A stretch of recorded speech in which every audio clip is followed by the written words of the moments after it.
The story begins, and all the students admire the duo of the student council, the president Inumaki Suzui and her vice president Rusen Kazuki, who enjoy great fame in the school. Meanwhile, the student Satu wishes he could be as popular as they are, yet he is nothing more than an ordinary pupil that no one cares about. He often told himself that even if something unusual were to happen to him, no one would pay attention and he would always remain alone. Despite his sadness over his dull life, he did not surrender, for he always kept a hope within him that he might one day live an extraordinary, dream-like life, but most likely his life would remain miserable forever. The sky poured heavy rain, and to his surprise, his umbrella had been stolen. He found another umbrella, but it was not his, and being kind-hearted, he could not bring himself to steal it, so he stayed, waiting for the rain to stop. He wished he could use magic. The calamity was that night had already fallen, and the rain did not cease. Suddenly, the President Suzui appeared before him and asked what he was doing there. Quickly realizing that he had no umbrella, she told him he ought to leave the school at once. He intended to leave without one, but Suzui stopped him, saying it would be improper for a student to return home in the rain like this, for they were the student council. Then Kazuki offered him his spare umbrella. Satu was shocked. Kazuki was his classmate, yet they had never spoken, though he knew his name. Satu realized then that Kazuki was a kind boy, and he thanked him for the umbrella. Kazuki replied, "There's no need for formality. We are classmates." They decided to walk home together. Satu felt intensely nervous, walking alongside the two most famous figures in the school, imagining that the whole school would grow envious of him. On the way, Satu confessed to Kazuki that he had not expected him to be so friendly. Kazuki asked why, and Satu answered, "Because I have only ever seen you speak with the girls in our class." Kazuki explained that he only spoke with them because they were the ones who began the conversations. At that moment, Suzui exposed him, saying he enjoyed speaking with girls. She also humbled herself before Satu, claiming she was just an ordinary student like him. But Kazuki protested, saying, "You are anything but ordinary. You are first in the class in every subject, outstanding in sports, and in addition, beautiful both inside and out." It seemed as though there was love between them. Satu then asked if they were dating. Both were shocked by his question, and Satu felt embarrassed. Kazuki reassured him that they were not dating, only spending much time together because of their duties in the student council. Satu apologized for his awkward question, but Suzui told him, "Do not worry, your honesty is better than whispers behind our backs." She then asked what he planned to do after high school, but Satu had not thought that far ahead. Even Suzui herself admitted she had not yet decided what to do after graduation, sometimes feeling she did not belong to this world. Satu was astonished, for he felt the exact same way. As they continued, lightning struck the power lines because of the storm. Suddenly they all heard the sound of a bell, but Satu heard nothing, while the ringing in their ears grew louder and louder. Still, Satu remained deaf to it. As he approached them, a magical circle suddenly appeared beneath their feet. Satu realized it was a gateway to another world. Kazuki panicked, thinking it was nonsense, while Suzui grew excited and said to Satu, "Do you think we will find magic, monsters, and heroes in that other world?" Satu was stunned that she loved such things. Then the circle drew them in and they vanished from existence. Later, Satu awoke to find them standing before a king. Even Kazuki had no idea where they were. While Suzui was thrilled that they had been transported to another world, the king introduced himself. "I am Lloyd, king of the kingdom of Linger." Suzui was overjoyed to be before a real king, while Satu was dumbfounded by her behavior. The king told them he had summoned them to his kingdom to become heroes. Suzui leapt for joy, while Satu scolded her, "Stop presenting yourself like that, they will misunderstand you." The king continued, 2 years ago, the demon king of this world attacked us. His army invaded our lands, and though our forces repelled them, his power grows ever stronger. We know the next battle will be worse. Therefore, I commanded this sorceress to use a forbidden spell known as the Hero Summoning to call forth exceptional individuals from another world, capable of standing against the Demon King. Suzui was so ecstatic she began striking herself in excitement, while Satu grew weary of her antics. But Kazuki, filled with anger, shouted, "I care nothing for heroes or demon kings. How dare you summon us without our consent? Send us back to our world immediately." The king apologized. "I am sorry, but that is impossible. The summoning only works in one direction. It can bring people here, but it cannot return them." Kazuki's rage deepened, desperate to return to his family. When he tried to approach the king, the royal soldiers restrained him. Satu intervened to calm the situation, warning there was no point in starting a fight here. Kazuki barely contained his fury. The king then stepped forward, kneeling before them. "I promise I will find a way to return you in the near future. Until then, I beg of you, please aid us, heroes." The entire royal army bent their knees in respect. Suzui asked in astonishment, Why do you call us heroes when you know nothing about us? The sorceress Wilsey replied. The hero summoning circle is designed to select exceptional individuals. I believe you heard the tolling bells during the summoning. That is the sign of true heroes. But Satu had heard nothing, and he realized he had been dragged into this by accident, transported to this world by mistake. Afterwards, the sorceress Wilsey took them to her chamber to measure their magical potential using a crystal sphere.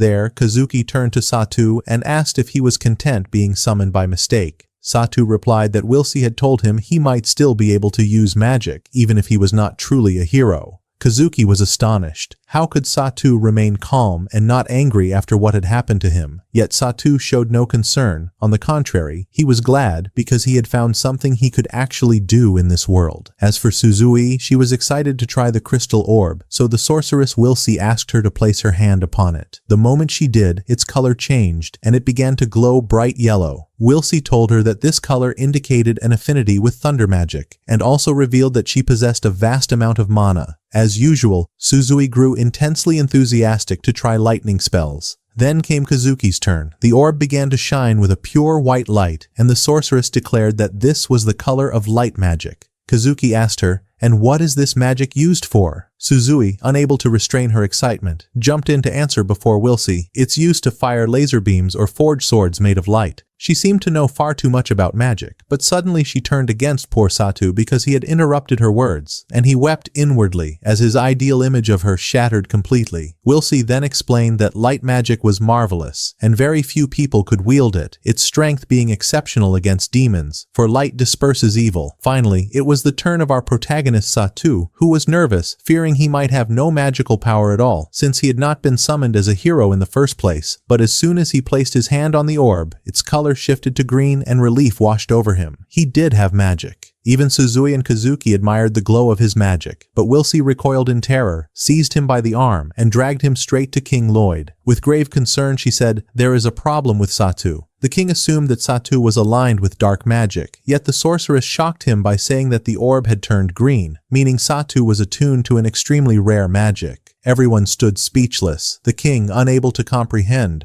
while Satu himself was lost in confusion, thinking, "Is my affinity really that bad?" The king muttered nervously, "We must remove Satu from the castle at once. I shall send him to the town immediately." Satu still could not understand, and asked, "Am I dangerous? Is there someone else with the same kind of magic as mine?" The king, visibly uneasy, confessed that indeed there was another who bore the same magic. Suddenly, a formidable lady burst into the hall, her presence striking fear into all hearts. Even Wilsey trembled before her. The fearsome woman demanded of the king, "Have the heroes arrived?" The king was utterly terrified of her, for he had been concealing from her the matter of the summoned heroes. Now Rose turned her piercing gaze upon Satu and asked directly, "Are you a hero?" Satu leapt up in fright, but the king intervened quickly. "No, Satu is not a hero. He was brought here by mistake. He is nothing more than an ordinary boy." Thus, Satu was introduced to Rose, commander of the kingdom's rescue corps. He was shaken, for how could this woman, who looked like someone who reaped souls rather than saved them, be the leader of a rescue team? At that moment, Wilsey told Rose, "The heroes are in the crystal chamber." Rose immediately left to meet them, and the king felt relief that he had succeeded in hiding Satu's magical power from her.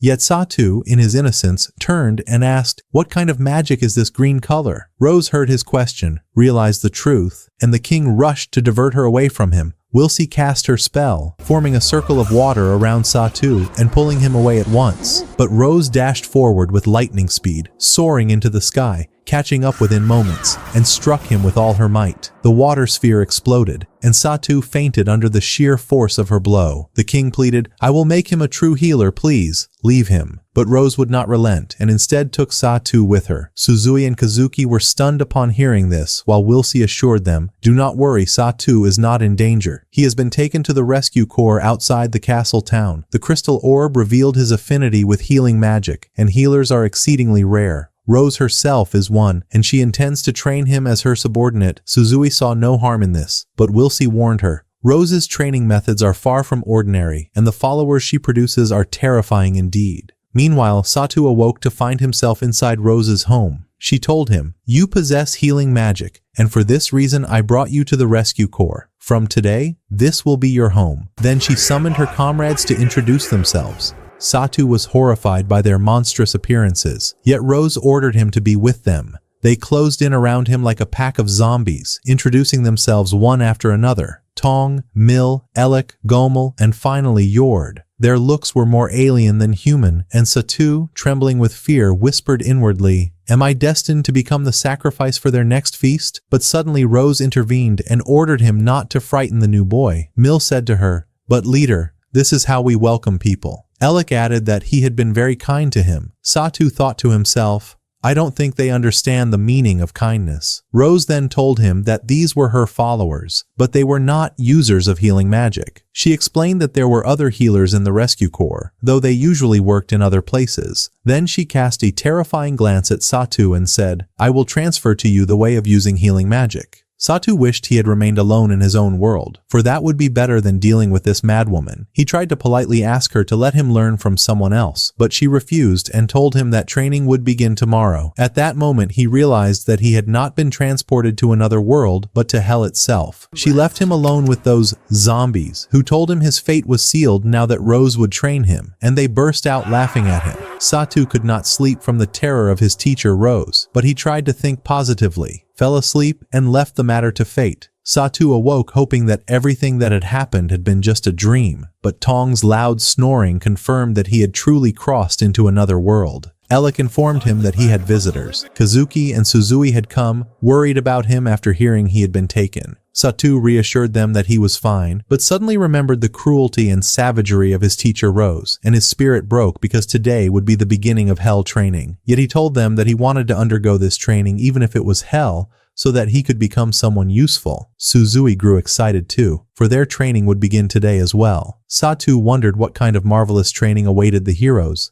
and he admired their clothes. Then Kazuki thanked Satu, saying that thanks to him he had made his decision, and told Suzui that he would give his all in this world. Satu felt happiness for them both, thinking that Kazuki must be enduring great hardships after being suddenly brought into another world and told he was a hero. Unlike Suzui, who was thrilled to live in this new world, Satu wished he could grow strong enough one day to support them both. But suddenly, his teacher Rose appeared, and Satu trembled with fear. She handed him a notebook in which he was to record his daily training routine and his feelings about it, then told him that training would begin after breakfast. Moments later, Satu went out to begin training under the merciless Rose. Tong and the others told him the training would be hell, but to his surprise it was easier than he expected. Rose asked him to focus, and soon he felt warmth flowing from his heart. She told him that this warmth was his mana and that he must learn to release it from his body. Then she gave him a book, and Satu panicked because he could not read the language of this world. Yet when he opened the book, he was shocked to find he could read it. Rose explained that summoned heroes are automatically granted translation magic. She told him that this was the kingdom of Linger, and on the other side lay the demon territory. That was why she ordered him to study the books to learn the basic knowledge of the nations, races, and demons of this world. Satu's anxiety eased, for the training seemed surprisingly simple. On the second day, Rose made him run for a long time,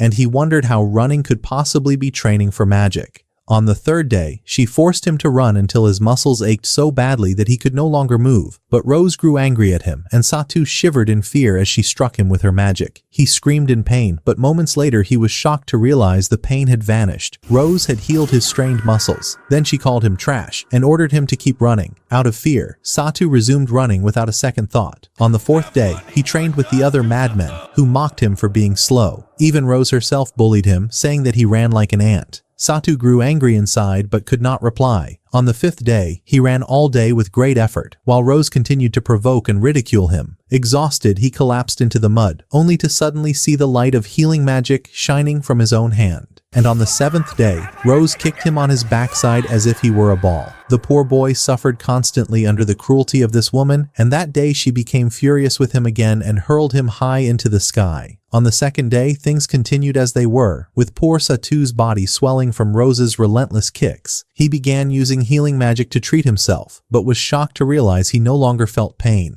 At that moment, Satu understood the importance of healing magic, grew encouraged, and returned to running. By the 10th day, he was able to manifest healing magic whenever he wished, and no matter how much he ran, he no longer grew tired. yet he remained uneasy, uncertain what running had to do with developing healing magic. Rose ordered him to run 30 more laps with increased speed, and he grew angry at her cruelty. On the 11th day, a new addition was made to his training regimen. Rose forced him into push-ups, and suddenly healing magic began to radiate from his entire body. She explained that his daily running was meant to teach him how to flee from the enemy as quickly as possible in battle, so that he could save his injured comrades, and she told him, "The faster you run, the faster you can save your companions." After learning the true purpose of these exercises, Satu became more eager to build his strength. On the 12th day, he ran until noon, then performed push-ups until night, feeling his body grow lighter. His teacher Rose noticed that he had adapted to the training, so she added weights and even struck him with her fist. Because of this, his body quickly became accustomed to the loads. Moments later, Satu realized that Rose had done it intentionally to force his growth. A week later, both Kazuki and Suzui came to visit him, this time accompanied by the knight Serges.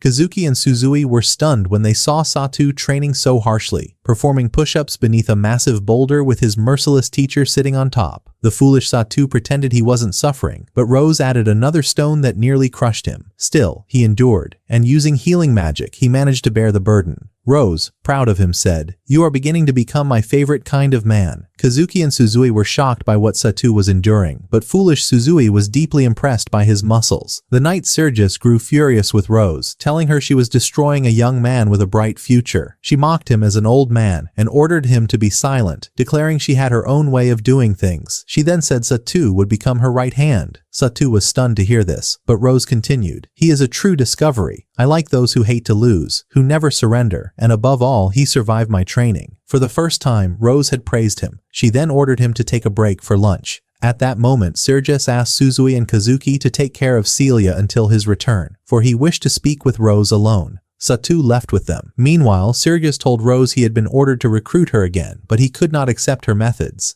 Elsewhere, Satu sat with his companions in a pleasant spot. Kazuki explained to him that Commander Serges was the one who led the army of the Kingdom of Linger, the strongest knight in the realm, and also the one who taught both him and Suzui swordsmanship. Satu was curious about the young lady before him, and she introduced herself as Celia, daughter of the king. Satu was shocked, apologizing for his rudeness, but she told him there was no need to be formal. Suzui, as always, teased Kazuki and told Satu he was acting just like Kazuki had in the beginning. Then Princess Celia offered them a beautiful cake, and they enjoyed its wonderful taste. Kazuki asked Satu if he endured such brutal training every day. Satu replied that what they had seen today was actually very light compared to what he had been through before. Kazuki admitted that their own training was difficult as well, but Commander Serges and the sorceress Wilsey always cared for their health and safety, while teaching them the ways of sword and magic. He then apologized to Satu. Suddenly Suzui, in her foolishness, leapt toward Satu, wanting to examine his muscles.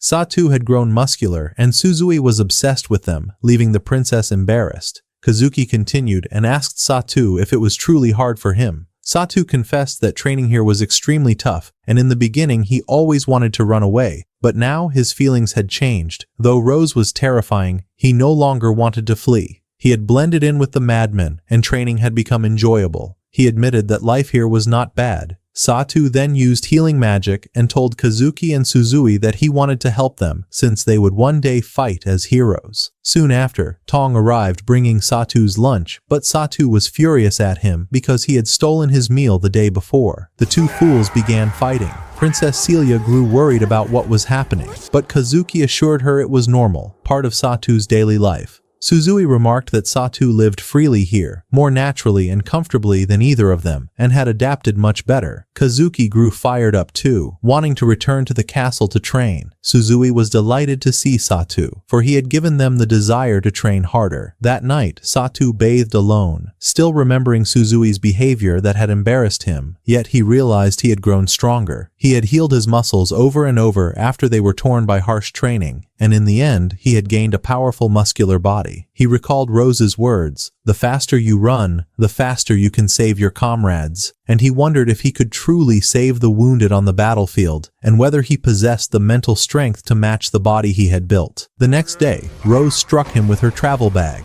and this time she brought along the guard Thomas, who trembled in fear at the sight of her. She told him that she wanted to see the outside world to sell it, and Thomas, terrified, opened the gate for her. Rose took Satu out of the city, and when he asked where they were going, she ordered him to be silent and follow her. She led him into the forest known as the Darkness of Linger. Rose told him that this forest was full of monsters, and she said, "Do not return until you have hunted the great grizzly bear." Satu was shocked and begged her to reconsider, for he was terrified, having read in the book that bears were extremely dangerous. But Rose told him that he should be able to defeat one easily now. Satu grew even more frightened, telling her that all he had done so far was run and that he did not know how to fight. But Rose paid no attention and hurled him against his will into the monster-filled forest. The poor Satu flew through the sky, convinced he would die. He even imagined that people would mock him in death, saying his teacher Rose had thrown him. But he refused to die here. He used healing magic on his entire body and landed with force, striking the ground in a majestic fall.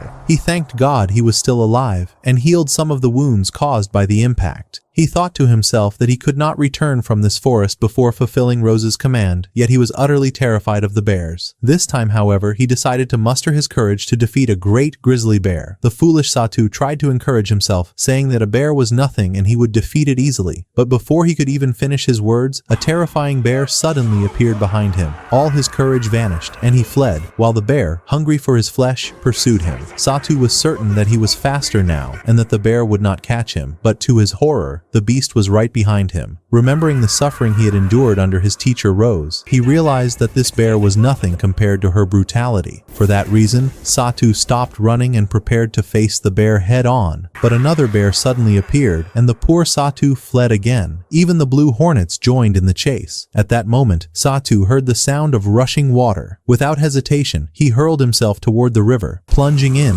and miraculously escaping from the savage bears. That evening, he sat alone in the forest, waiting for his clothes to dry. He had nothing but a weak knife, nothing to light a fire with, and even his bread had turned as hard as stone. The poor Satu suffered under Rose's brutal tasks, and he thought to himself that he had to defeat the great grizzly bear to survive this torment. But it seemed an impossible task. He fell asleep, using healing magic to warm himself. At dawn, he awoke, ready to try his luck once again. He thought that he needed to know more about his enemy, so he decided first to discover where the great grizzly bear lived. He searched the forest until he found claw marks that could belong to bears. At that moment, he heard the sound of an animal approaching, but it turned out to be nothing more than a gentle rabbit, sad and limping from a wounded leg. Satu was astonished to find that the black rabbit understood him, so he healed its wound. Then he resumed his search for the great grizzly bear, but the black rabbit began to follow him. Satu told it not to, warning that he was hunting dangerous monsters and that it would be in danger if it stayed with him.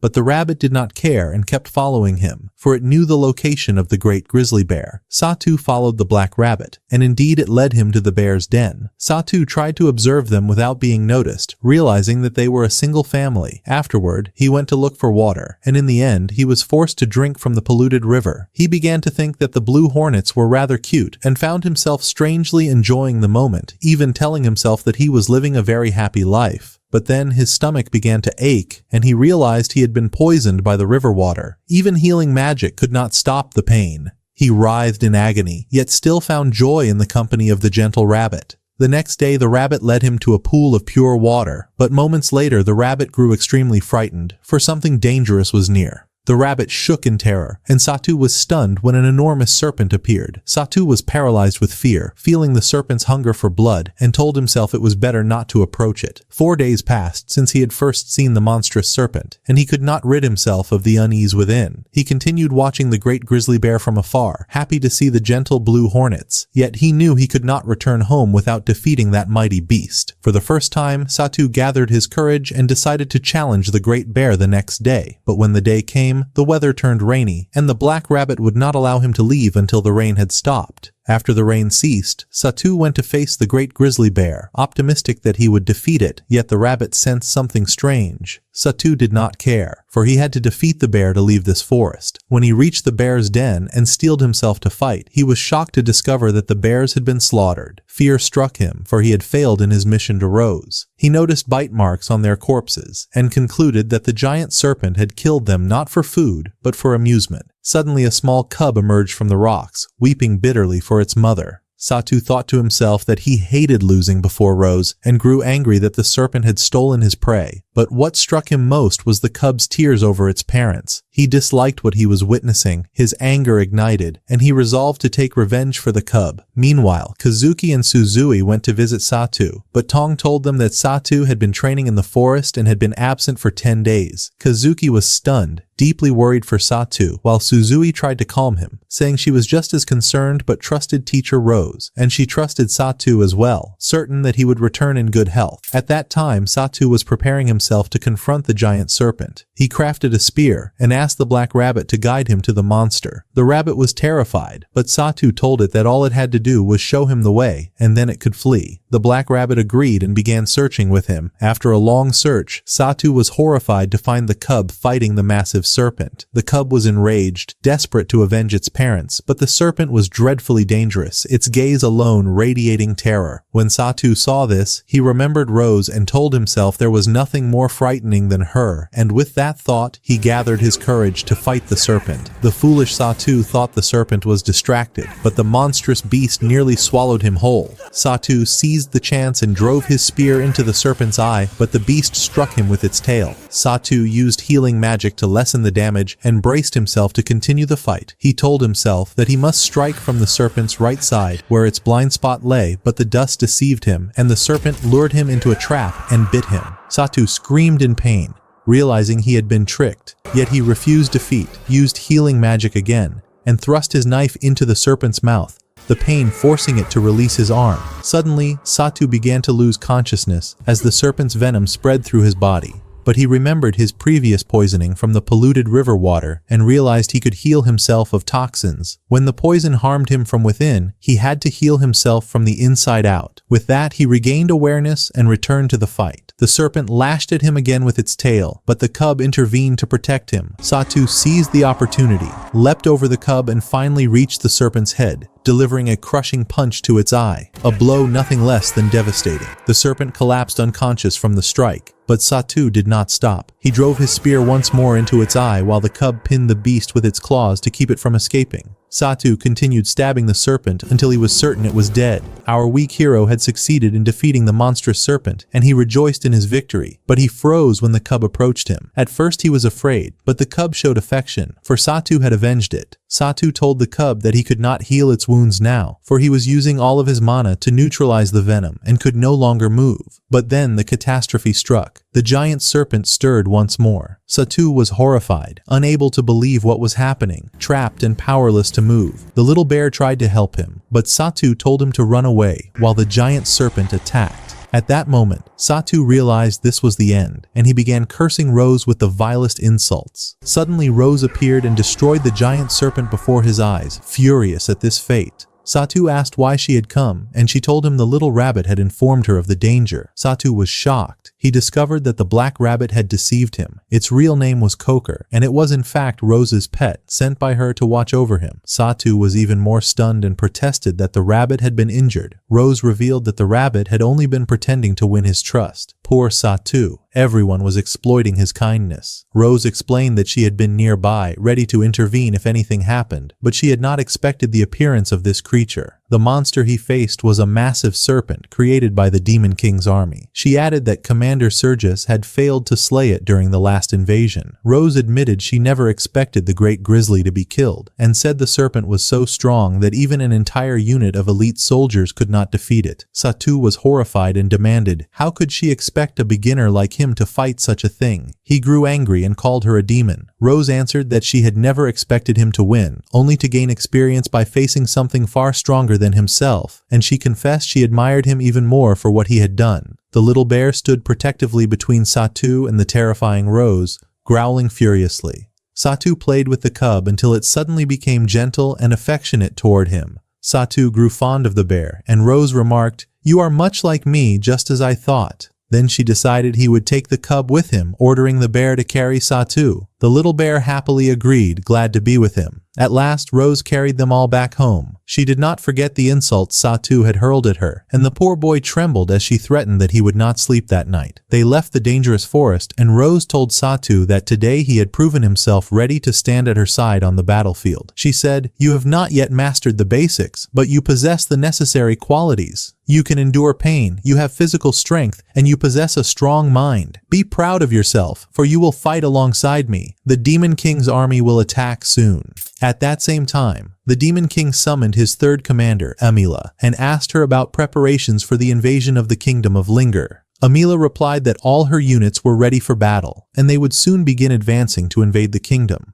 After leaving the throne room, she was deeply uneasy. At that moment, a figure appeared behind her, Herlock, mocking her for being nervous. She snapped back, "If you have time to mock others, focus on your own work, demon physician," then left without caring for his foolishness. But he told her he had just completed his newest model of demonic beast and led her to see his creation. He had forged a colossal serpent with razor-sharp fangs. Herlock was the demon physician who created the serpent beasts. Amila dismissed him, since his serpents had always been defeated. In the last battle, one of his serpents had fled after being wounded by Commander Sirgis, but the demon physician was confident this serpent was stronger than the last. Amila herself hoped he would succeed this time, for she knew there were individuals in the kingdom of Linger far more dangerous than Sirges. The demon physician asked her about the rescuers, those people who stood on the battlefield not to fight, but to carry the wounded to safety. Before the demons realized, their leader was already there, Rose, always on the front lines, healing countless lives in the blink of an eye, and beyond that, a first-class warrior. Amila seethed with hatred for Rose, who had left a deep wound in her master's pride, and swore she would destroy her. But the demon physician reminded her that she was the commander this time, and could not personally march into battle. Amila replied that she intended to send that dangerous demon, the immortal dark sorcerer, the Black Knight. Meanwhile, Satu had returned home, longing for sleep, even feeling joy at hearing Tung's loud snoring.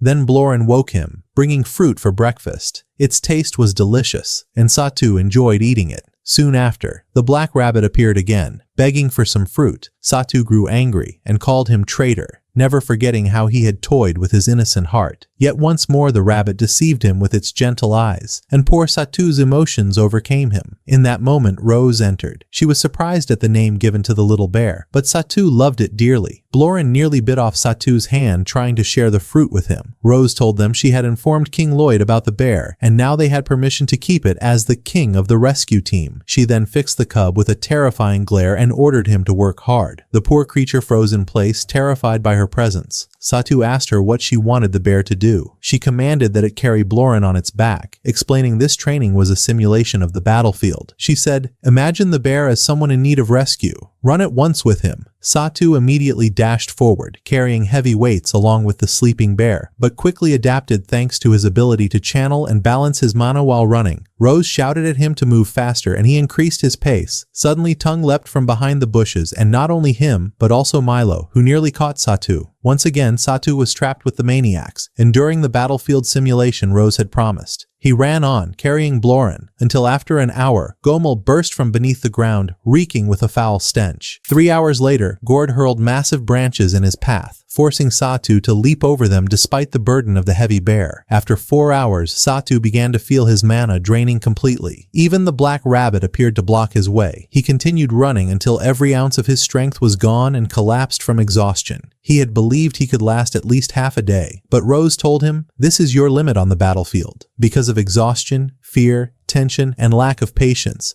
your strength was spent faster than usual." She pressed her hand upon his head with healing magic and commanded him to get used to it. He must gain mental endurance and a body that does not falter before fear. Rose told him, "After you recover your mana, spend the afternoon running around the castle town while carrying the bear, Blorin." Satu set off running through the town, and people were shocked to see him carrying a beast on his back while running, but they soon felt reassured when they realized he was a member of the rescue team. Suddenly, the bear Blorin woke up, full of energy after catching the scent of the fruit he had eaten that morning. But Satu had no money to buy anything. At that moment, an old woman told him that this fruit was called Bivel, and it grew only in this kingdom. Satu asked her, "Why is everyone calm even though I am carrying a beast on my back?" She answered, "Because you are part of the rescue team, it is obvious from your uniform. Besides, they are used to it. All the time they see frightening-looking men from the rescue team running around the town. Of course, no one will fear a fluffy bear carried on your back." Satu wanted to leave, but the old woman kindly gave him the fruit for free since they had met. While Blorin almost devoured Satu's hand along with it, Satu thanked her and continued his run around the town. Then he thought of visiting Kazuki and Suzui since the castle was nearby, but someone had been following him without him noticing. The poor man suffered while running behind him until he collapsed on the ground. Satu noticed him and healed his injuries. The man explained that he was only trying to catch up to greet him, for he was his new comrade.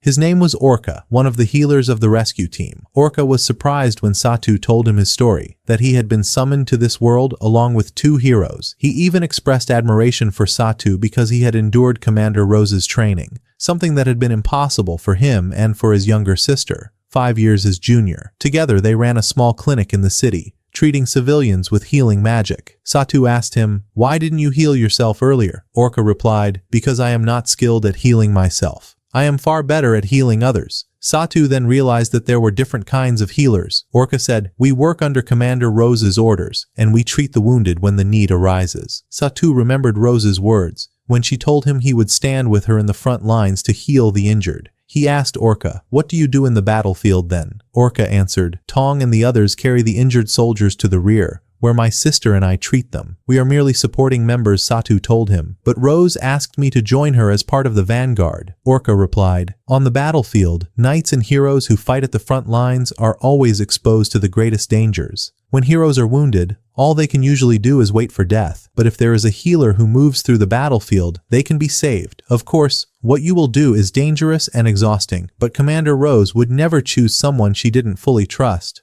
Satu was deeply moved by Orca's words. Orca said he had to return to the clinic before his sister scolded him, so Satu carried the bear and prepared to resume his training. Before he left, Orca told him, "Do not hate Rose. She is kinder than she appears, despite her harsh behavior." Satu answered, "I never hated Rose, even with her cruelty toward me." As Satu left, Orca's sister appeared, angry with him for going out alone. Satu then headed to the castle to visit Kazuki and Suzui. The guard did not object and allowed him entry with the bear Blorin, since he was Rose's student. Inside the castle, everyone was training hard in preparation for the battle against the demons. Even Suzui was practicing diligently. She was delighted to see Satu and asked him about the fluffy creature on his back. He explained that he had found it while undergoing survival training in a forest full of monsters. Suzui eagerly wanted to touch the bear but hesitated in fear. Satu reassured her that it was tame and would not do anything unless she provoked it. But the foolish Suzui, convinced that the bear would love her because she was a hero, reached out to touch it, only for the bear to slap her hand away. She blushed in embarrassment while Satu tried to calm the situation. But ironically, Suzui was happy because she had at least touched the sole of its paw. Satu suggested she try calling the bear by name, thinking it might warm up to her, but when she did, the bear bit her arm instead. Satu commented, "Perhaps you simply have a corrupt spirit." He then tried himself, but even he ended up getting bitten. Afterwards, Satu noticed that Suzui's hand was injured. She told him not to worry, saying she had simply overstrained herself during sword practice. Satu healed her hand with magic. The foolish Suzui thought this meant he loved her because he held her hand, but her feelings were crushed when Satu explained that he had not come to see her alone, but also to see Kazuki. She then informed him that Kazuki was not in the kingdom, as he had gone to gain experience in fighting monsters alongside Commander Sergius and the others. Kazuki asked Commander Siglis if it was true that the Demon King's army would attack soon. Siglis confirmed with certainty, saying he was confident they would bring even stronger forces this time. But the soldiers' morale was high thanks to the presence of the 2 heroes, Kazuki and Suzui. Kazuki then promised that he would give it his all. Suddenly, feral wolves appeared before them, while Satu silently wished for Kazuki's safety. Suzui reassured him that Kazuki would return in just a few days, and once he did, it would be her turn to gain experience, a thought that excited her greatly. Satu told her he was sure she would enjoy it, but she grew jealous and said, "I wish you would worry about me as well." After that, Satu carried the bear Blurine and left, continuing to run until evening to grow stronger, because he wanted to be able to help Kazuki and Suzui when they went to war. He thought to himself that in the past all he ever did was admire people who could do things he could not, but he was no longer that person. He had learned to rely on himself. That night, when he returned home and placed Blurine in his bed, he found Rose waiting for him. She asked how training had gone that day, and he told her that he wished to train longer. Then he asked, How can I strengthen my resolve? I barely survived the serpent, and even felt fear when the Demon King's army was mentioned. That fear made me not want to set foot on the battlefield, but today I discovered another feeling far stronger than fear. The will to save Kazuki, Suzui, and everyone else I can, because I am part of the rescue team. Rose was delighted to hear this and told him, "We go out to save lives. Keep those on the verge of death alive, even if it costs you your own. That is our duty, and that is what the rescue team must stand for." Satu grew more motivated than ever, and for the first time truly felt like a member of the rescue team. The next day, as usual, Rose woke him with her harsh methods. She told him that King Lloyd had sent a message yesterday ordering him to join Hiro Suzani's training outside the castle. Satu went with Rose to join Suzui's training. Since the king had commanded it, he could not refuse. Rose informed him that he would act as the healer in this mission. Suzui was overjoyed that Satu would be accompanying her in training through the forest, and even happier that the cute bear Blurine was with them. Foolishly, she thought he brought Blurine to help her get closer to him, but he crushed her feelings coldly by saying, "I didn't bring him for you. I just couldn't leave him alone." Suzui didn't mind and introduced him to the sorceress Corinne and to the knight Arko, who was also the gatekeeper. Rose then warned them that Satu's healing magic was not powerful. He could only tend to minor wounds. Since Suzui had trained under Siglis, Rose had faith in her strength and left without saying anything to Satu. Meanwhile, Kazuki had returned to training, and Prince Yasel worried for him since he had not rested despite just finishing his forest training. It was clear there was a spark of affection between them. Satu, on the other hand, headed with the team toward the Forest of Linger's Darkness, the same place where he had once encountered the bears. He grew anxious, fearing Blurine might feel sorrow and longing for his family. Foolish Suzui tried to take advantage of Blurine's nap to pet him, but this time Satu slapped her hand away, not allowing her to get close. Angry, she snapped, "Where did you learn such vile manners, to slap the hand of a lady like me?" At that moment, Blurine awoke still tired, so Suzui seized the chance to try and carry him on her back to pet him, but he was far too heavy, and she collapsed. Such is the fate of someone who follows her reckless whims. Satu had to use healing magic on her. Suddenly, Corinne sensed the presence of several dangerous creatures ahead. Tension rose, but the threat turned out to be nothing more than a group of bandits seeking to rob them. These fools thought themselves strong, but Suzui was thrilled, delighted to finally see real bandits. The bandits, however, trembled in fear when they saw the bear, though their leader tried to rally them, shouting, "It's still just a cub. It won't harm us. Let's catch it and skin it for fur." Suzui immediately incinerated them with her lightning magic, her insane strength overwhelming. When they persisted, she struck them again with thunderous force. Satu muttered sarcastically that they were nothing more than human targets for a thinking gun. But then, Corinne suddenly sensed the approach of a horde of beasts. A pack of wild boars emerged. Blurine tried to protect Satu while Suzui unleashed her magic, but there were simply too many. Both Satu and Suzui were struck with such force that they were hurled as if to the skies. Satu shielded Suzui with healing magic, but in the end, they crashed into the river, the same river Satu had once fallen into before, and were carried over the edge of a tall waterfall. Moments later, Satu regained consciousness and immediately healed Suzui's wounds. Now they found themselves deep within the forest, surrounded by countless dangerous beasts. They had no food, and thus could not even camp. Darkness was falling, and they urgently needed to find a safe place. That night, Sato decided to sleep atop the trees as he had done before. But Suzani did not like the idea, for she was the daughter of a wealthy family accustomed to living in palaces. So Sato chose a small tunnel to shelter them for that night at least. There, Suzani used her lightning magic to stun the fish and to make sure the place was safe. She then lit a fire with her useful ability, and they spent the night in comfort. As usual, the foolish Suzani remained fascinated by his muscles. But suddenly, a poison tick appeared. Sato warned her not to touch these dangerous creatures, yet she could not resist, and played with it until it bit her, causing her to collapse unconscious. Once again, Sato was forced to heal her with recovery magic. Meanwhile, word reached Kazuki that Sato and Suzani were missing in the forest. He grew furious and ignored the king's warnings, deciding to go search for them himself. But Rose stopped him, saying, "I trust Sato. I am certain he is fine, and he will protect Suzani." As for Sato and Suzani, they enjoyed the primitive life, without phones, without television, without any conveniences, only fire warming their bodies. Yet Suzani became sad and asked if he thought of returning home. He answered, "I want to return, but I do not at the same time." Then she told him that she never wished to return no matter what happened, for she loved this world more than their old one. Nothing tied her to it anymore. Here, she lived free without chains, unlike her previous life, for she had always dreamed of such freedom. Sato felt the same way, for in this world his ordinary life had changed and he had gained a purpose, to help everyone in the kingdom with his healing magic. She told him she too wished to protect this place as the hero. It was clear that a spark of love had ignited between them, making Sato blush until he pretended to sleep, fleeing from the embarrassing moment. At dawn, they continued searching in the forest. Suddenly, they sensed danger approaching, but it was Blorin the bear, appearing full of excitement. Moments later, Arko the knight emerged, exhausted, collapsing after chasing Blorin, who had followed Sato's scent. The bear felt nostalgia for his old family, for that place had once been his den. Yet he restrained himself, for now he considered Sato his new family, and so they returned from their tedious forest training. King Lloyd apologized to Sato and Suzani for putting them in such a difficult position.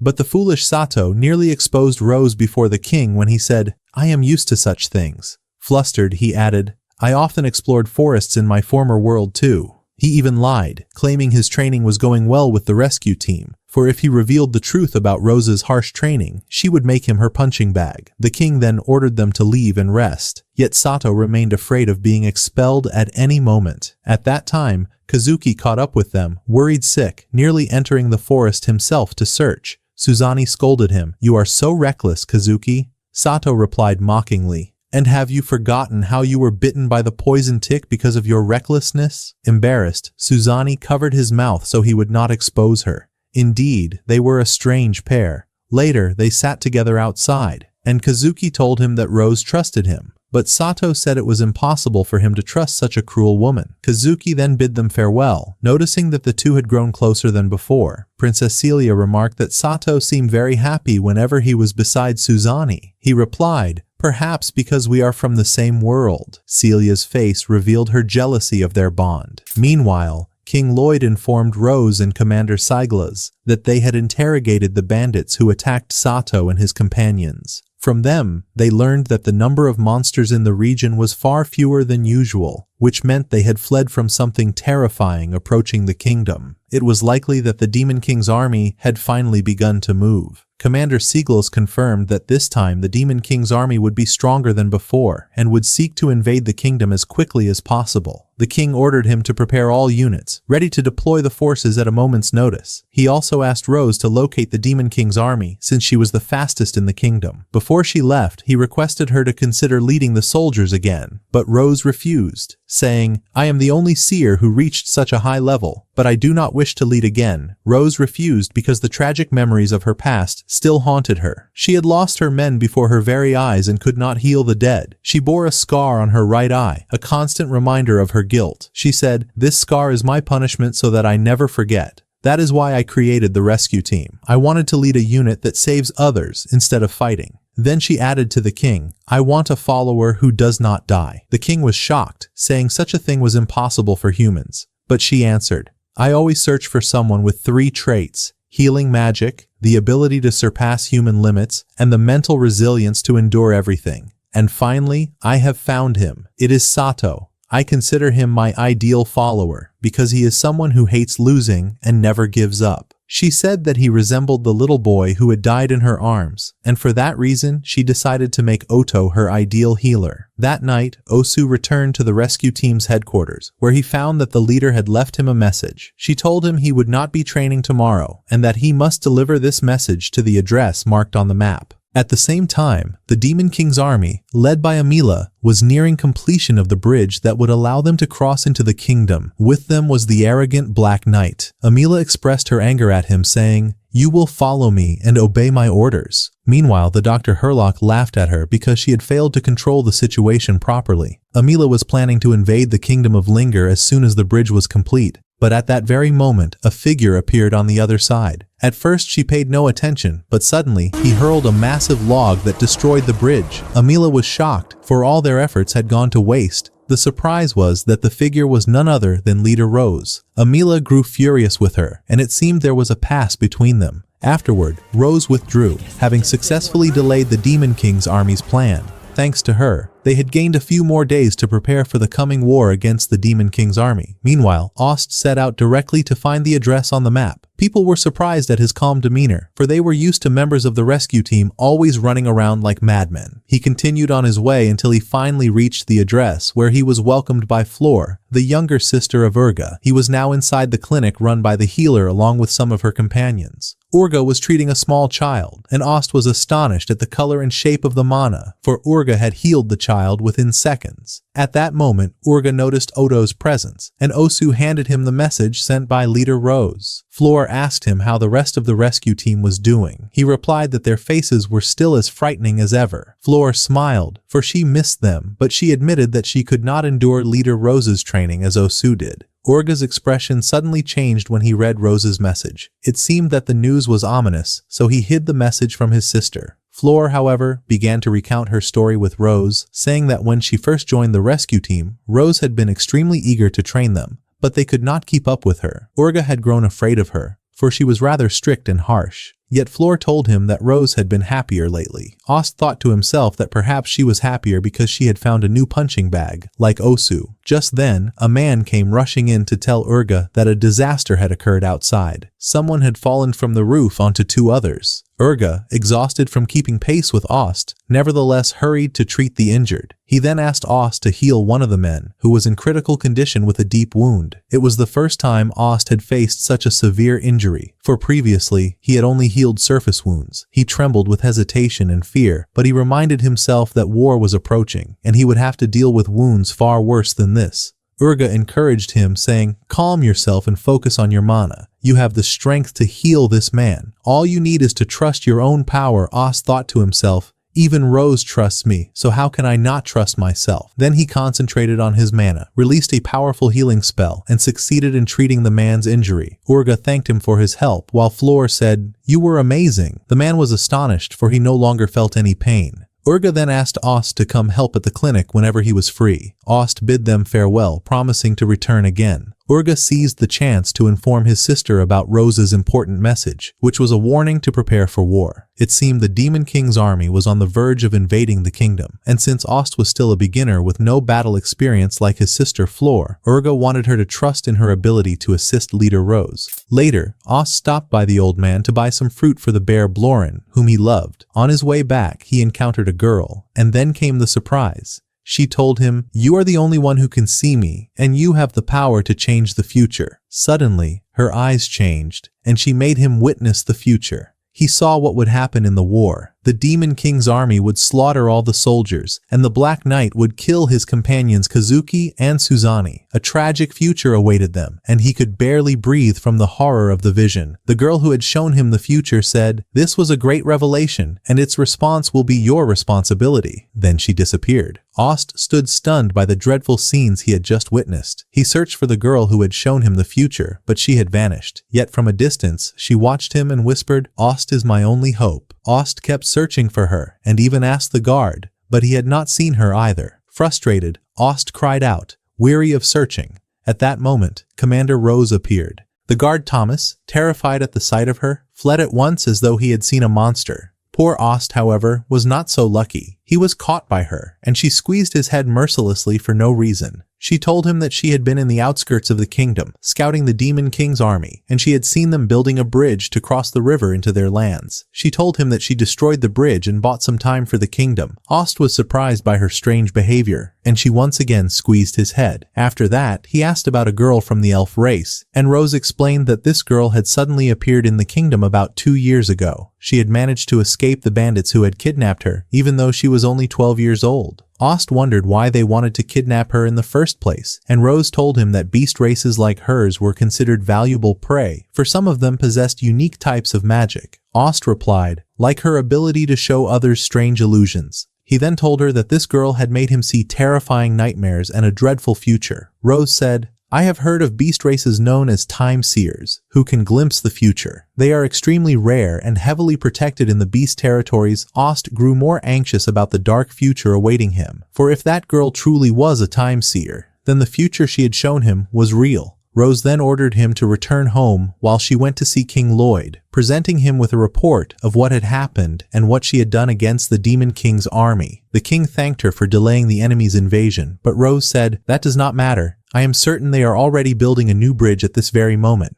and they will finish it within a few days at most. When that happens, they will invade the kingdom." King Lloyd then decided to inform all the soldiers and citizens the next day about the Demon King's army's intention to invade. He ordered the night seagulls to inform Suzani and Kazuki that very night. Seagulls went and summoned them immediately, and they were both puzzled as to why they had been called so suddenly at such a late hour. On their way, they encountered Princess Celia, who blushed shyly every time she looked at Kazuki. At last, they arrived before King Lloyd. Meanwhile, Ost returned home. As usual, he could not sleep, not because of Tong's snoring, but because he was thinking too much about the dreadful future he had seen. The girl had told him that he alone could change the future, and now he wondered if there was a way to prevent what he had witnessed. Yet he did not trust himself, nor did he know how he would accomplish it. Suddenly, lights fluttered around his window, and foolish Ost was frightened, thinking they were ghosts, until he realized it was Kazuki calling to him with magic. They sat together outside, and Kazuki told him that the king had summoned them that night and informed them that war against the Demon King's army would begin soon. Kazuki was not surprised by this news. Rather, he was excited for the coming war. He said, "Because of this news, I could not sleep. I left the castle and came here without thinking." Then he began to tremble and admitted to Ost that he was afraid of fighting. Even when he had first left the capital to battle monsters for training, he had been terrified and froze in place the first time he saw them. But eventually, he managed to fight, realizing that he had to muster courage and overcome fear. Now, upon hearing about the Demon King's army, his fear had returned stronger than ever. Yet he could not retreat or run away, because the people of this kingdom had been so kind to him, and they expected great things from him. Ost told him, "You are a fine young man in the end. I know you suffer from immense pressure because everyone depends on you, but you do not always need to live up to their expectations. It is all right to give priority to your own feelings from time to time." Kazuki then asked, "And what will you do in this war?" Ost answered, "I will go to save the people who will fight the Demon King's army. I was afraid at first, just like you, but I have already made my decision." Kazuki said, "How can you throw your life away for this world that you were dragged into by mistake?" Ost replied, "I will not deny that the way I was brought here was unpleasant, but many things have happened since then. I met many people who helped me become someone important. That is why I want to save them all. And even if you never fight as a hero, you are still my friend." Kazuki was deeply moved by these words. He slapped his own face to shake off his fear and said, "I have made my decision. I will fight to protect you." And Suzani Ost tried to calm him down and urged him to reconsider, but Kazuki had already resolved himself. He could no longer be afraid or turn back. He then said, "I feel so much better when you two are by my side. That is why I am excited to fight, for the sake of protecting you." Ost replied, "Then let us protect this kingdom and its people together." Kazuki was overjoyed to have met Ost, thanked him, and departed. As for Ost, he wished to return to sleep, but Zoni appeared, having overheard his entire conversation with Kazuki. He told her that he was tired and wanted to rest, but eccentric Zoni, as always, acted strangely. She told him that she had been following Kazuki because she was worried about him, but she felt relieved now that she saw he had made his decision and was determined to fight. Ost told her, "Honestly, I still do not want him to fight." Suddenly, Suzani grabbed him and asked, "Do you not want me to fight as well?" He answered,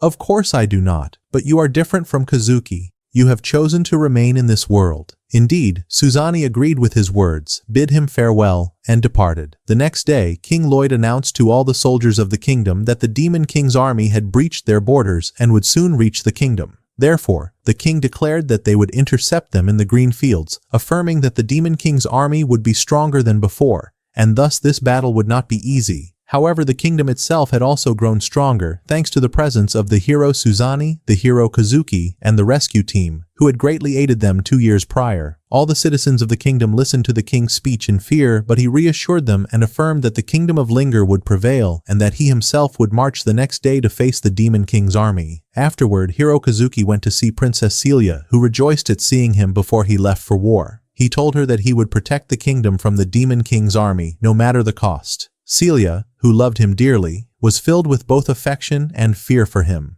Elsewhere, Flora was greatly enamored with the bear Bloren and was excited to play with him, but he crushed her feelings by refusing to let her approach him no matter how much she tried to touch him. The bear continuously pushed her away, and then the rabbit Kokoro appeared, but even he fled from her and would not allow her to touch him. Both of them broke her heart, as Bloren kept slapping her hands away until she burst into tears, while Urga struggled with carrying the luggage. At that moment, Osu came to help him, while foolish Flora refused to give up and kept trying to play with the bear, who continued to smack her hands relentlessly. Urga then said to Osu, "In truth, Flora is extremely nervous, for this is her first battle. She is only trying to distract herself by playing with Bloren." Meanwhile, Tong told Ost that the leader was calling for him in her chambers. Ost was stunned, for this was the first time Rose had summoned him to her room. He began trembling in fear, imagining she wanted to torture him again. But when he entered, he found her calm and serious, wanting to speak with him. She asked him if he remembered the role she had assigned to him in battle, and he recalled that he was to heal the wounded by her side in the vanguard. She told him, "That is correct, but we will not advance to the front lines immediately. Tong and the others will tend to the wounded in the rear, and we will join them with Urga and Flor. There is no point in going to the vanguard before there are injured, for the front will be an easy target for the enemy." She then warned him, "Do not make mistakes in using healing magic. If a soldier sustains only a minor injury and you rush to heal him in the midst of battle, you will find yourself caught between ally and enemy at the most dangerous moment. You must quickly decide who truly needs healing and who does not."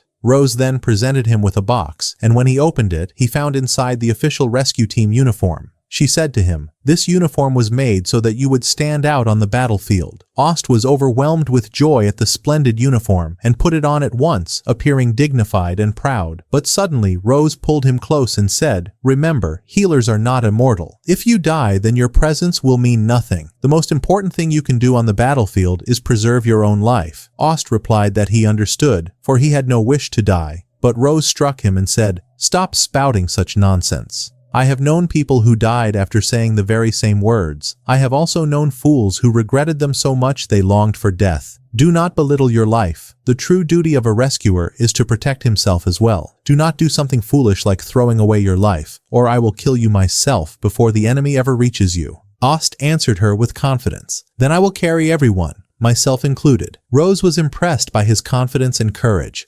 Ost left her chambers, recalling the dark future that awaited him, and declared with firm resolve, "I will not allow that to happen. I will not let Kazuki or Suzani die." Soon after, the rescue team's caravan set out to join the war and face the demon army's attack. Flora quickly grew bored, for they had not even reached the halfway point of their journey. Someone told her, "It is only natural that the camp is far from the kingdom. We cannot be too close when fighting the demons." But Ost, still bewildered, asked the leader, "What do the demons even look like?" She answered him that demons were humanoid beings who bore twisted horns upon their heads, and what truly set them apart from humans was their immense physical strength and their ability to absorb vast amounts of mana. This meant they surpassed humans by a great margin, for even their ordinary soldiers were far stronger than human counterparts. Ost felt tense, but he was not afraid of demons, for to him, Commander Rose was far more terrifying than they could ever be. Rose then praised him, saying, "Even though you were dragged into our world by mistake, I never expected you to be this strong." He replied, "Your harsh training is enough to turn even a mouse into a beast not to be underestimated." At that moment, Rose remembered her fallen comrades and placed her hand upon the eye she had lost in the previous war. Her mind drifted back to the events of 5 years earlier, when she had been the commander of the Linger Knights Battalion. At that time, King Lloyd informed them that demons had been sighted in the green fields near the dark woods of Linger, a matter both troubling and dangerous for the kingdom. Therefore, the king ordered guards to accompany merchants traveling through the green fields, and he warned the generals and higher-ranking officers never to engage in battle with demons, for they were far stronger than humans. Rose, however, reacted with cold indifference and paid little heed to the king's words, while Siglis was fearful, believing that the demons intended to invade the kingdom. He began to think of mobilizing their forces quickly, in preparation for the danger he dreaded. Even Rose herself began to ponder the matter, and said they needed to gather more information about the demons, considering sending scouts to uncover their plans. Yet her deputy, Ol, interrupted her with chatter, so Rose struck her on the head, making Ol cry out, "You possess overwhelming strength. You could have killed me."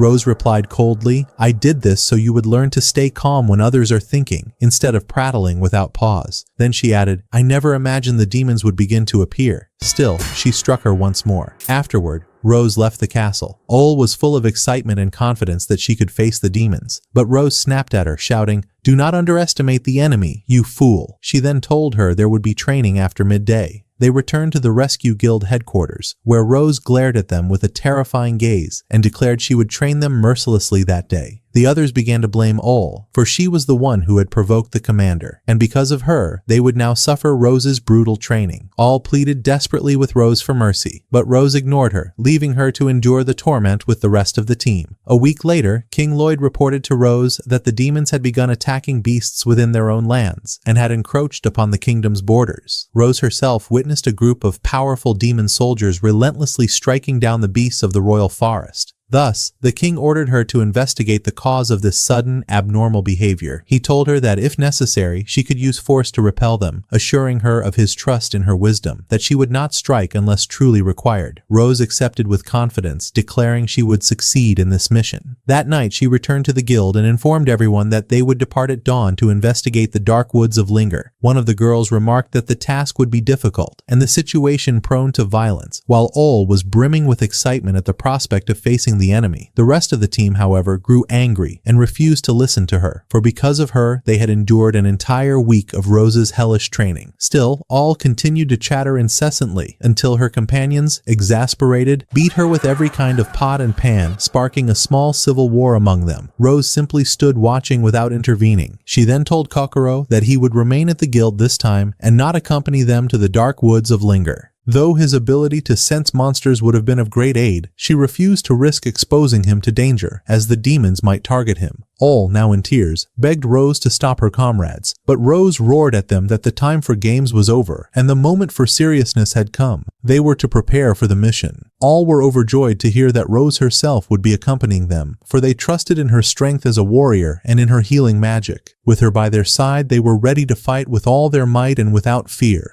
At dawn, they set out with Rose toward the dark woods of Linger. A full day passed without discovering anything, and at night they set up camp. Ol suggested that they explore the western side of the forest the following day, since they had found nothing thus far, but one of them objected, saying that region was extremely dangerous. Even Ol herself admitted to feeling uneasy about the western side, sensing that something ominous awaited them there. Still, the others encouraged her, reminding her of her position as deputy commander. Embarrassed, she changed the subject, only to discover that everyone had already gone to sleep, leaving her alone on watch. Rose, however, told her to rest, saying she would take her place in keeping guard. Everyone settled into slumber, and Rose remained alone by the fire. Yet she knew Ol was merely pretending to sleep and was still awake. Rose sat beside her and asked why she thought she had been chosen as her deputy. Ol answered, "I am far too ordinary compared to the others in our unit. I have no qualities that would make me worthy of being deputy commander. All I ever do is write reports and send requests for supplies," she told her. And Rose replied, "You are doing well. No one has complained about you, and I may one day entrust the command of this unit to you." Ol was stunned by that, and Rose continued, "I cannot lead this unit forever, so I will hand the command to you someday. And if you refuse and think it impossible, then you will not be able to do what I do." Rose then leveled a sharp rebuke. She called Ol exceedingly stubborn, prone to rejecting orders she disliked, and refusing to relent even when proven wrong, uncontrollable by others. And if anyone dared to complain, she would crush them with her strength. Thus, Rose regarded Ol as an ordinary recruit unworthy of succeeding her. Ol answered that she had been a strong recruit, but had failed to heed her superiors, and when Rose met her, she used to beat her whenever she disobeyed, and drove her out beyond the borders. Even when Ol attempted resistance, Rose struck her so hard that she lost consciousness and the memories of what had occurred. Yet Ol would not allow Rose to outshine her. No matter how arduous the training, she resolved to succeed, for she hated losing and would never surrender however severe the trial. Ol told Rose, "You are the only one who cared for me without giving up despite my stubbornness and refusal of your orders at first. I was annoyed by you at first, but in the end I was glad because I found a wonderful teacher in you. You understand me better than anyone, and for that reason, you are the only one who can be our leader." Rose struck her again,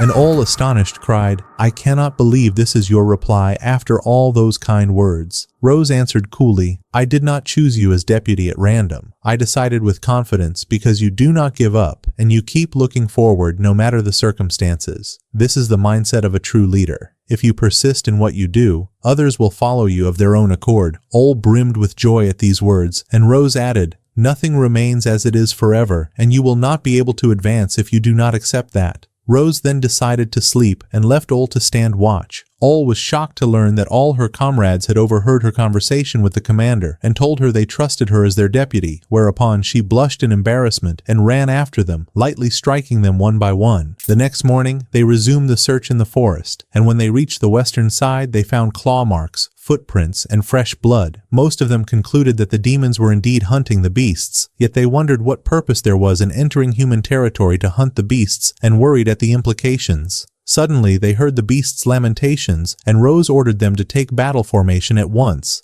They rushed toward the sound and found demons slaughtering the forest wolves. Rose and those with her attempted to remain hidden and silent, but the leader of the demon band sensed their presence, forcing Rose to reveal herself and step forward to confront the demon commander Nero, asking why they were trespassing into human lands. Nero replied that he was not personally interested in the mission, yet he had no other choice given the benefits derived from these beasts. When Rose pressed him to explain what mission he meant, he refused to disclose it. Rose did not desire an open battle and ordered him to return to his lands quietly, but Nero, unafraid of her, said, "I cannot let you leave alive after what I have seen. You must all die." Rose relinquished command to Ol because she could not issue orders while facing that demon, and a courage gathered in Ol's breast as she prepared to stand against the demons. Then, Rose darted forward at full speed toward the demon Nero, while Ol led the rescue squad to confront the rest of the demons. Nero unleashed wind magic like a blade, cutting everything in his path. But Rose evaded his attack with incredible agility, and in a single instant she reached him.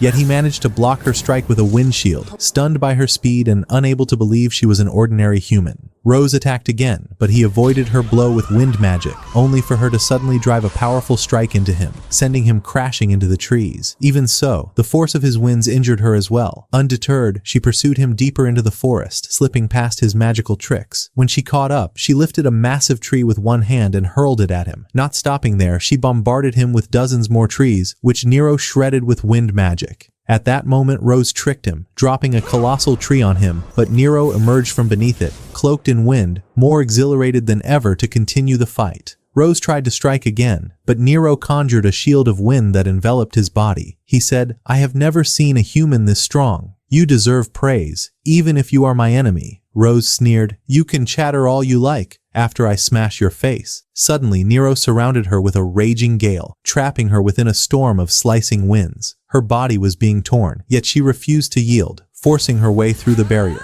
Nero thought it over, only to be shocked when Rose invoked healing magic and emerged unscathed from his spell. He realized then she was a healer and said, "Your overwhelming physical strength combined with instant regeneration makes you a terrifying close-range fighter." Determined, he drew forth a cursed blade from the depths of hell. Rose, unfazed, was confident of her victory, and the battle escalated once more. The demon army was formidable, but the humans resisted, refusing defeat. One warrior cast sleep magic while all fought with all her magical might. Rose clashed with Nero's demonic blade, a cursed weapon that she dared not allow to touch her. Nero lunged swiftly, grazing her with a strike, but she retaliated with a devastating punch that distorted his face, then followed with a surge of magic that hurled him through the air. She pursued him, healing her wound mid-stride and mocking him. Nero rose, laughing darkly, noticing his soldiers faltering despite facing mere humans. "You and your followers are troublesome indeed," he said. "You are the most vexing group I have ever met. There are no longer humans of great power left in this world," Rose retorted. "And do you think you can defeat us just because we no longer have heroes? If so, you are gravely underestimating us." Nero replied,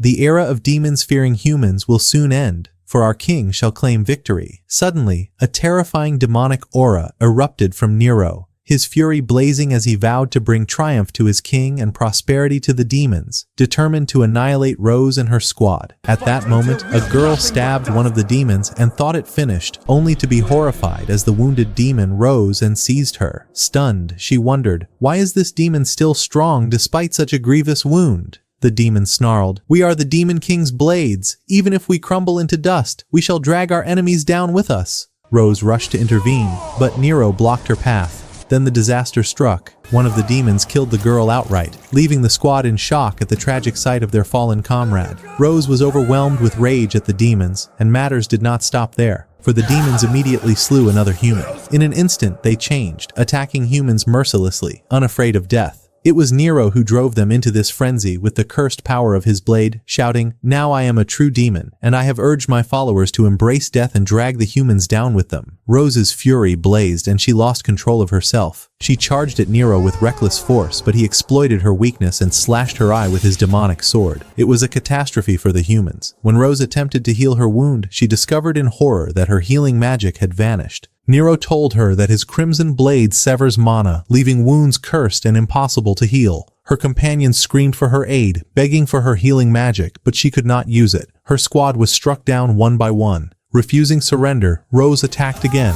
but Nero severed her leg with his demonic might. She was left in a pitiful state, half blind and unable to see properly. Nero advanced to finish her, while Rose drifted into unconsciousness until he swung his blade in a killing strike, only for all to intervene, taking the fatal blow in her place. It was a tragic sight. Rose watched her comrades die before her eyes, powerless to protect them. Memories of the joyful moments with them surged back, and she cried in sorrow. They believed in me and trusted that none of them would die as long as I was here, but they were all slain, and I could not protect them. Because I was too weak, because I was blinded by arrogance in my strength. Nero loomed over her, declaring coldly, "I will never forget the deaths of my followers nor those of yours." Rose's rage ignited. She caught his demonic sword with a single hand, landed a crushing punch, and seized his cursed blade. She pummeled him relentlessly, shouting, "How dare you sacrifice your soldiers? You are nothing but a vile wretch." Nero tried to flee with wind magic, but Rose caught him, slammed him into the ground again and again, then kicked and struck him with all her might, before impaling him against a tree with his own cursed sword. Rose had lost her humanity,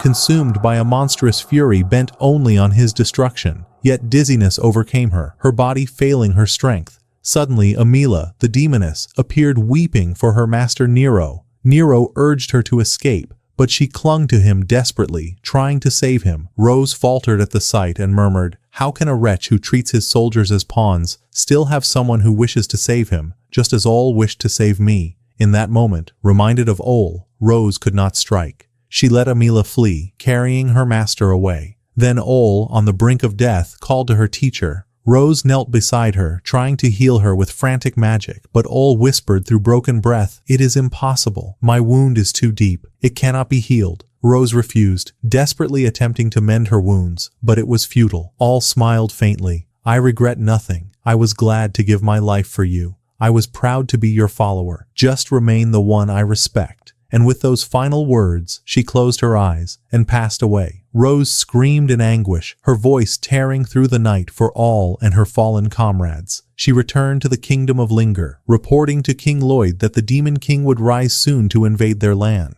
Before departing, she asked the king to accept her resignation from leading the battalion, stripped off her knighthood, and said, "I no longer have the right to call myself a knight." She took her leave and departed. As she walked through the streets of the kingdom, a man and his wife approached, telling her their son had served under her command. Rose froze, remembering that knight who had also perished in that battle. She bowed her head in grief and said, "Your son died because of me." The mother thanked Rose despite everything, saying to her, "Because of you, we saw our son live happily. He was always smiling ever since he began serving under your command." Rose departed with humility, then returned to her home, which had become empty, holding nothing but the memories of her fallen comrades. She was consumed by regret for what had happened because of her. After a month, Rose slowly began to recover, and Sagles came to check on her. She had remained alone in the house for an entire month. He was angry with her for refusing to return to her unit, and he noticed that the wounds left by the demon sword had begun to heal. He asked her why she would not exert effort to heal her right eye, but Rose refused to speak about it until he left. She said to herself, "This scar is the mark of my sin for allowing my comrades to die. It is my punishment so that I never forget their deaths, and I cannot allow myself to die, because they sacrificed their lives to keep me alive." Rose no longer knew what she ought to do. She thought of taking vengeance on all demons, but the words of Ol echoed in her ears, for Ol had begged her not to lose her humanity by walking that path. Thus Rose remained in her house without a clear purpose, haunted by the laughter of her fallen comrades. She said, "I never realized I was this weak. I never realized I was this fragile. I have become nothing more than a fool who failed to protect her followers." Suddenly, she heard the voice of Ol, who appeared before her saying, "Nothing remains the same forever. Everything changes, and you will not be able to move forward unless you accept that truth." Rose was moved by her words. All repeated her last request.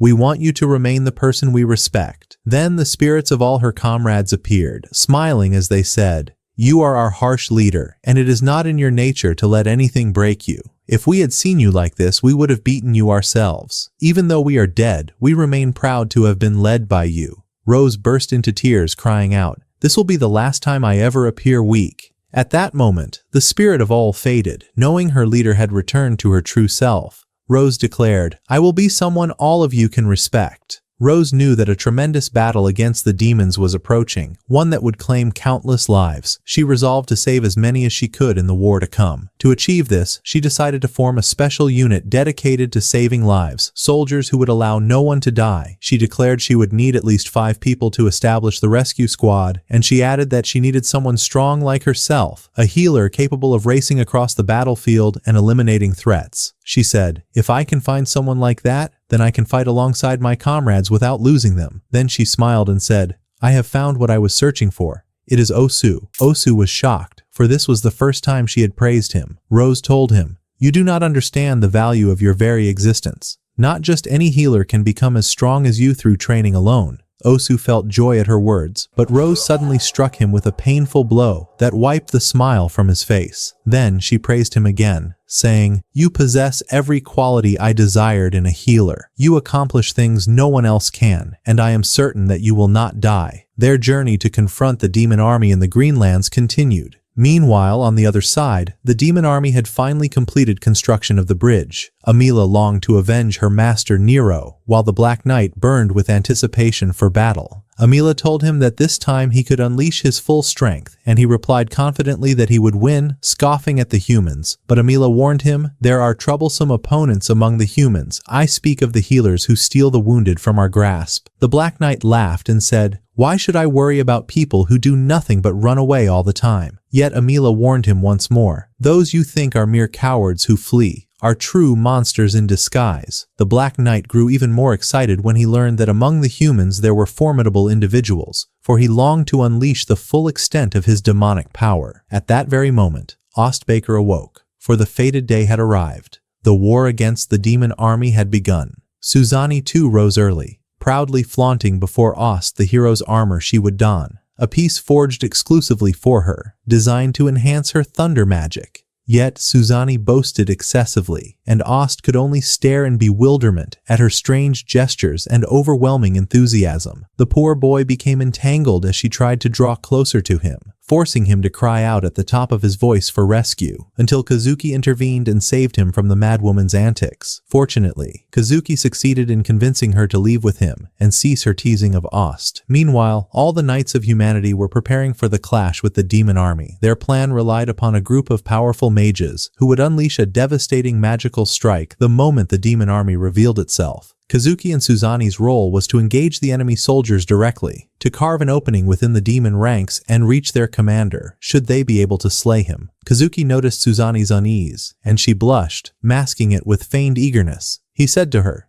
You have changed from how you were in our former world. She replied, That is true, and it is thanks to Ost, who encouraged me to be the person I wish to be. At that instant, they both felt the enemy's approach, and soon the demon army appeared in full force. The human soldiers enacted their plan, unleashing all their spells in one overwhelming barrage. Yet the shock was unbearable, for what they struck was nothing but an illusion. The demons had deceived them and launched their attack from behind. At the same time, Rose was preparing the rescue squad. She ordered all clad in black to head into the battlefield, to retrieve the wounded swiftly and return them to the tents. Most important of all, to return alive. Orga and Aurora were tasked with treating the injured within the tents, while the knight Arco was charged with their protection. Rose then turned to Ost and told him he would accompany her once the number of casualties grew, but for now he was to remain in the tents and heal those brought in. Ost, however, was stricken with worry, his heart heavy with fear for Kazuki and Suzani. Suddenly Tong returned at breathtaking speed, bearing wounded upon his back, and Ost was stunned by his swiftness. Hastily, he set about healing them. In that moment, one of the wounded gasped out that a colossal serpent was fighting alongside the demons. Ost's mind raced. He remembered the enormous serpent he had once faced alone in the forest. Yet there was no time for thought. He had to focus wholly on saving lives. Indeed, the monstrous serpent appeared and terror seized the soldiers' hearts. From afar, the Black Knight observed, mocking the frailty of men. Yet, in an instant, a soldier struck from behind and disaster struck. It was not the Black Knight who was harmed, but the soldier himself. For the knight casually drew his blade and his body healed at once. The soldier tried to flee, desperate to warn the others of this foe's danger, but the Black Knight pursued him with killing intent. At that moment, also intervened, using his foul water to blind and deceive the knight, snatching the soldier to safety. The Black Knight's thoughts turned to Emila's warning of the snatchers who would steal the wounded from the demon's grasp. Fury ignited within him, and he unleashed his full demonic might, vowing to slaughter every human in his path. It was then he sensed the powerful thunder magic of Suzani, and his excitement soared. He charged straight toward her, determined to strike her down. At the same time, Rose realized the moment had come. She and Ost would leave the tents and join the fray. Entrusting the care of the injured to Orga and Ororo, she raced with Ost at her side toward the heart of the battlefield. Roz warned Ost, telling him she had heard from one of the wounded that there was an enemy clad in black armor, wielding dangerous magic.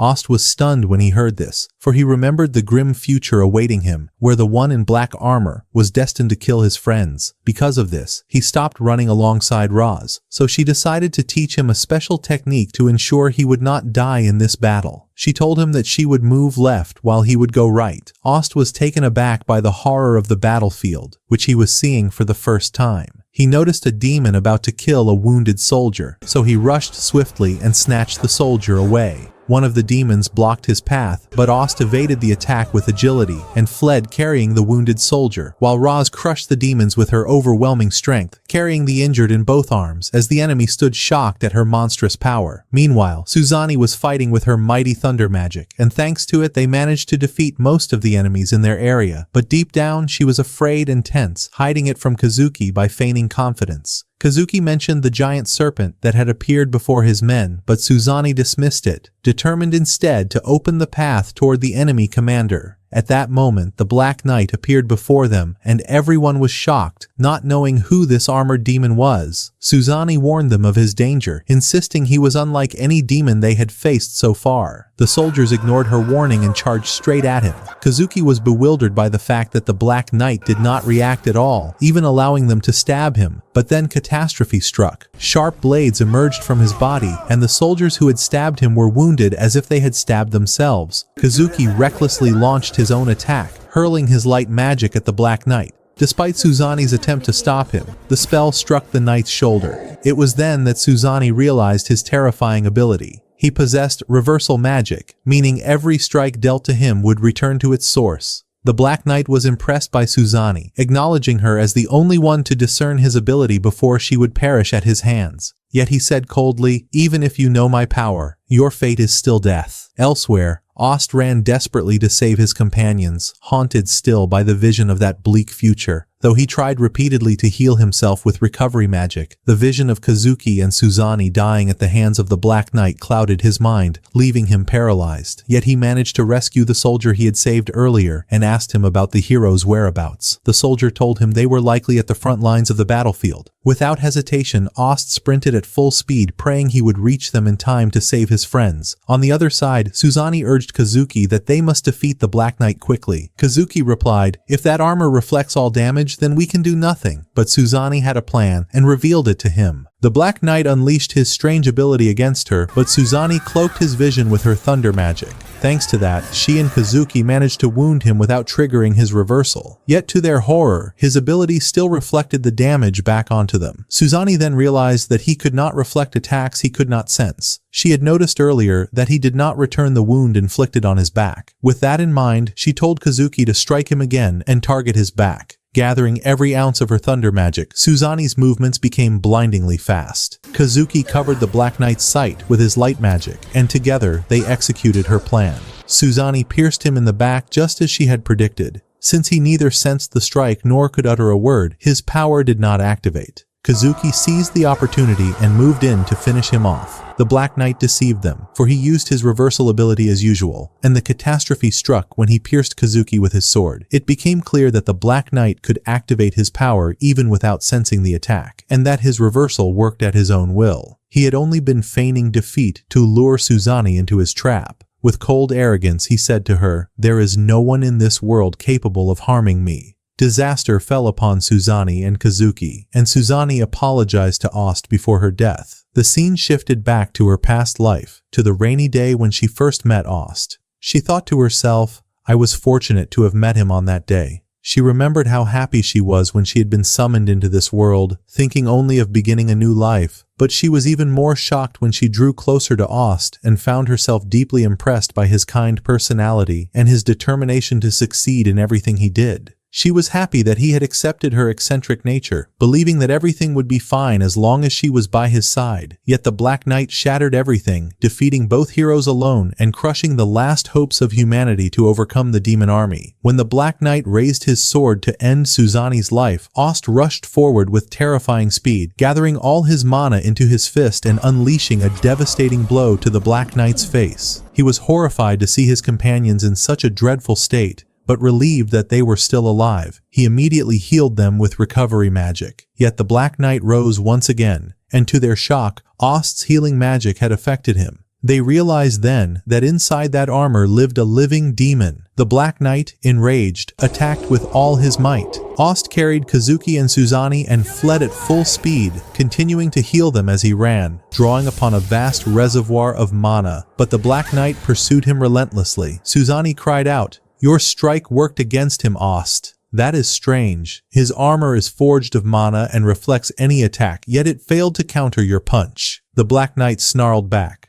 "I do not know how you wounded me, but you will pay the price." Ost did not wish to fight, yet he knew he could not save everyone so long as the Black Knight stood in his way. He resolved to face him with all his strength, while Kazuki focused on protecting Suzani. The Black Knight lunged with his armored body, but Ost thought, "Even if my blows are reflected back at me, I can heal myself." Thus he attacked without fear, only to realize that the reversal ability had no effect against his strikes. Even the Black Knight himself was stunned, unable to comprehend what was happening. The Demon Knight tried to deceive him with a feigned weak strike, but in truth he had charged all his mana into his other fist, releasing it in a single devastating burst that exploded against the Black Knight's armor. Enraged, the demon attacked ferociously, but Ost parried every blow, shielding Suzani from harm. At that moment, Kazuki regained consciousness, astonished to find his mortal wound completely healed. Suzani told him, "It was Ost who saved us, and now he is battling the Black Knight with everything he has." The Black Knight managed to pierce Ost's arm, yet the shocking truth revealed itself. The armor had lost its strength against healing magic. The reversal ability did not work on his strikes. Kazuki, bewildered, wondered why Ost seemed to remain in a constant state of recovery.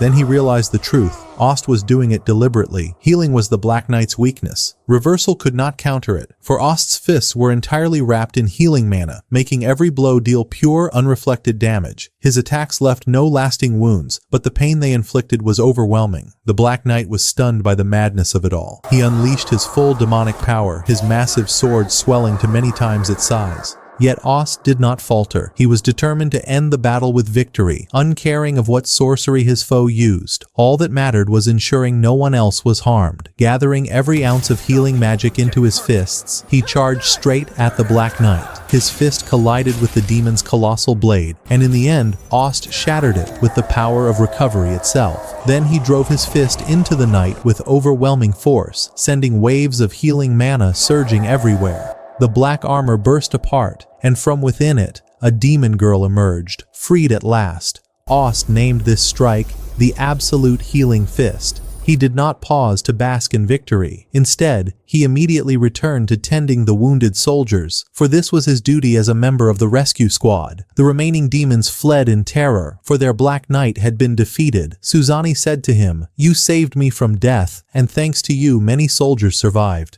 You have surpassed yourself this time." It was incredible. Ost felt embarrassed, but Suzani returned to her usual madness and began teasing him about the name he gave his destructive technique. He replied, That was a punch wrapped in healing magic, a technique taught to me by Captain Rose. Long ago, when she told me she would train me in a special skill, she said, if you must defeat an enemy, strike with a fist cloaked in healing magic. Heal them as you hit them. That way you won't kill them, you will only knock them unconscious. It means you can paralyze your enemy without truly harming them. Suzani lost hope in him, believing he had been corrupted by Rose's brutish ways, but Ost ordered her not to compare him to his mentor. Still, she thanked him earnestly. Thanks to your healing punch, you saved me from death. He answered simply, I only did my duty. You and Kazuki are my dearest friends. At that moment, Kazuki told them that the giant serpent was still approaching the kingdom, and Suzani went with him to defeat it. Ost wanted to follow, but Rose stopped him and demanded he explain in detail how he knew the Black Knight would kill Kazuki and Suzani. Afterward, the Black Knight was bound, and Rose herself could not believe Ost had accomplished all of it alone, though he was trembling with fear before her. Yet she smiled and told him, you saved 2 heroes, captured the Black Knight, and crushed the enemy's morale. You did the right thing. With the battlefield now secured, she ordered him to return with the soldiers to camp. Ost then told Kazuki and Suzani, it's best if you do not die in my absence. You are heroes, so strike down the enemy hard and come back alive. Suzani replied, of course, we won't waste the life you've saved for us. And so Ost departed with Rose, dragging the chained Black Knight. Meanwhile, Amila appeared, shocked when she heard that the enemy had captured the Black Knight and that he was defeated by a nobody. She could not believe it. How could any human overcome the magic of the Black Knight? But the greater shock came when one of her soldiers told her that the one who defeated him was not a hero at all, but merely an ordinary man dressed in white. Enraged, Amila ordered Herlock to summon the giant serpent and withdraw from the battle. She had no desire to intervene further, fearing the commander's sigils, and knowing that since the demons lacked healers in their ranks, they would lose their forces if the fight dragged on. Yet Herlock was stunned when the 2 heroes suddenly appeared before him, determined to slay the serpent. Ost, on the other hand, had returned to the camp, continuing to heal the wounded. Then the sky lit up with thunder. It was the power of the heroes, who had succeeded in defeating the giant serpent. Thus, the kingdom of Linger claimed victory in the battle, driving back the demon army. At that moment, Ost thought of chasing the fleeing enemy, but Rose told him, you fool, their numbers far exceed ours. We must minimize our losses and prepare for the next assault. The demons will not stop. They will return. She added, thanks to your saving the lives of the heroes, we won this battle. He replied, even if I hadn't intervened, they would have saved themselves. But Rose shook her head. They would have died if you hadn't foreseen it. Even I and Sigils failed to predict that. You surpassed us both with your speed and strength, and you did exactly what a true member of the Rescue Corps must do. Ost then remembered every beautiful and painful moment he had lived since he was summoned to this world, and tears of joy fell as he realized he had achieved his goal. He had been terrified on the battlefield, witnessing countless deaths, yet he was glad to have met Rose, glad to have helped people. Rose, hearing his words, recalled her late comrade Ole, who once said the very same things, and she felt pride that Ost had survived. But suddenly Ost collapsed, exhausted, having drained all his mana and stamina, needing only rest. What future awaits him in the coming episodes? That we shall discover in the new season, which promises to be stronger and greater. Don't forget to support me with a like and a subscription to the channel in appreciation of my efforts. See you soon in more recaps. Until then, farewell.